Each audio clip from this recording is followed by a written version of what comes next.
레터 리뷰. 안녕하세요, 호로따 리뷰의 호입니다.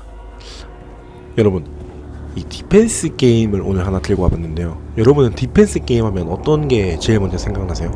저 같은 경우에는 이 식물 대 좀비 시리즈가 가장 먼저 생각이 나요. 지금도 생각나는데 이제 게임이 끝나고 나서 나오는 그런 그 음악 있죠? There's a zombie on your lawn 하는 그 노래도 기억이 나요. 오늘은 그 식물 대 좀비의 영향을 받은 미스 아미고 공포 버전 식물 대 좀비를 들고 와봤습니다. 이 미스 아미고스는 스페인어로 나의 친구들이라고 하는 말이에요. 게임을 시작하면 부모님이 집을 나서는 걸로 게임이 시작돼요.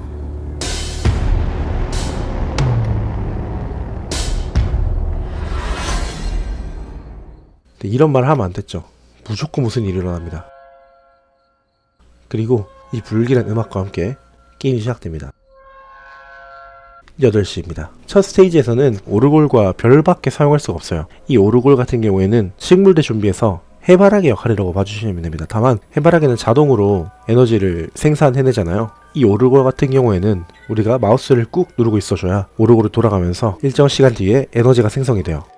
가장 첫 번째 적인 손입니다. 마치 웬즈데이에서 봤을 법한 별 친구만 있으면 무난하게 해결할 수 있습니다. 그리고 대머리 친구들입니다. 이 대머리 친구들은 적 진영에서 탱커 역할을 해요. 그렇지만 사실 첫 스테이지인 만큼 무난하게 클리어할 수 있습니다. 9시에서는 새로운 적이 나옵니다. 여기저기를 훑어보고 있는 눈동자인데요. 이 눈동자가 지나가는 자리는 검정색 액이 깔리면서 이 검정색 타르 같은 곳에는 우리의 유닛을 소환할 수가 없어요. 간단히 말해서 방해꾼 포지션이죠. 가급적 빨리 처리해 주시는 게 좋고, 이럴 때에는 새로운 유닛, 장난감 병정을 통해서 공격을 할 수 있습니다. 지금 보여드리는 건 그냥 일종의 체리 역할을 하는 풍선인데요. 사실 사용할 일이 없으니 무시하셔도 됩니다. 10시입니다. 10시부터는 난이도가 조금씩 올라가기 시작해요. 레인이 세 라인으로 줄었고, 주변 적들의 이동 속도를 늘려주는 이 춤추는 인형이 등장합니다. 춤추는 인형 같은 경우에는 일종의 바드 같은 역할이라고 보시면 돼요. 근데 이 친구들의 진짜 공포는 자전거와 함께 등장할 때입니다. 이 세발 자전거가 등장하는데 주변에서 음악을 깔아주면, 안 그래도 무시무시한 공격력의 이 자전거가 더 빨라지고 더 강해져요. 이 친구들에게도 여러 번 게임 오프를 당했습니다.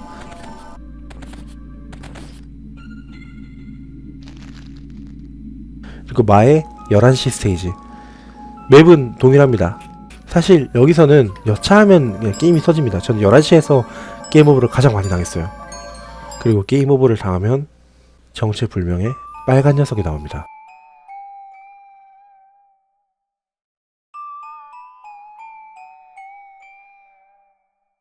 열 11시 스테이지에서는 이러나 저러나 운이 조금 많이 따릅니다. 첫 스타트를 끊었을 때 운이 좋지 않다면 유닛을 한두 개 제대로 꺼내기도 전에 게임이 터질 수 있는데, 진짜 무서운 건 이 오류예요. 오류가 뜨면 답도 없습니다. 다시 해야 돼요.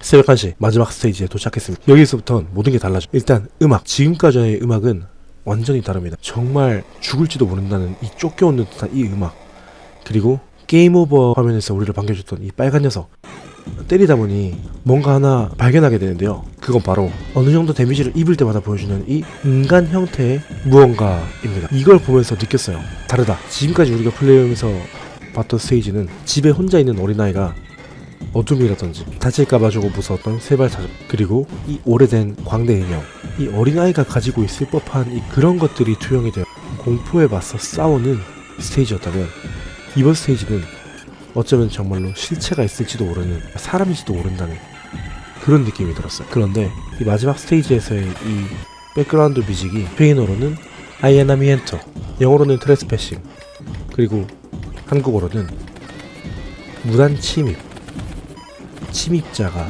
발생한 거예요. 그러니까 지금은 우리가 괴물의 모습을 보고 있지만, 사실 이 괴물은 집에 침입하려고 드는 강도 같은 것일 수도 있겠다라는 생각이 들었어요. 이 빨간 녀석이 쓰러질 때 바닥에 널브러진 이 손을 보게 됩니다. 왜 쓰러진 걸까요? 이건 저의 하나의 가설인데요. 공포에 휩싸인 아이가 집을 지키기 위해서, 자신을 지키기 위해서 부모님의 총으로 이 강도를 쏜 게 아닐까, 그런 생각이 들었어요. 그리고 보여지는 이 화면, 너는 살아남았어. 장난감으로부터 용기를 얻고 그 스스로를 살릴 수 있었던 우리의 주인공. 과연 이 게임이 제작진이 우리에게 보여주려고 한 건 도대체 뭐였을까요? 오늘은 여기까지. 지금까지 호러다리뷰의 호였습니다. 안녕히 주무세요.